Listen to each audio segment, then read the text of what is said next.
বাদরদের নিয়ে হয় একটা গোটা উৎসব।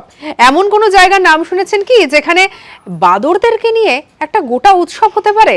আসলে এই পৃথিবীতে এমন অনেক কিছুই ঘটে চলে যা শুনলে পরে অবাক লাগে। যেমন আজকে আপনাদেরকে এমন একটি উৎসবের সঙ্গে পরিচয় করাবো। যে উৎসবটির কথা বলছি সেই উৎসবটির নাম হচ্ছে মাঙ্কি বাফে ফেস্টিভ্যাল। এবার এই যে উৎসব, এই উৎসবটি থাইল্যান্ডের লোপবুরি শহরে প্রতি বছর আয়োজন করা হয় এবং মনে করা হয় যে এই উৎসবটি নাকি সেখানকার সৌভাগ্য নিয়ে আসে। আবার এখানে বাদরদের জন্য বিশেষ ব্যবস্থাও করা হয়।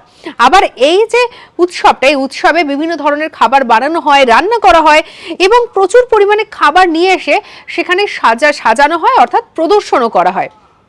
এবং যেটা জানা যায় যে এটা নাকি রীতিমতো সেখানকার একটি জনপ্রিয় উৎসব। প্রত্যেক বছর নাকি মানুষজন আসেন, এমনকি সেখানকার আগত মানুষরা বাদরের মতো নাকি পোশাক পরে বা বাদরের মতো মুখোশ পরে বা তাদের মানে যে কোনো বাদর বা হনুমানকে কপি করে নাচ, বিভিন্ন ধরনের কারুকার্য তারা করে থাকে। সঙ্গে রাখুন আজ তাক বাংলাকে, অজানা খবরকে জানার জন্য সাবস্ক্রাইব করতে ভুলবেন না।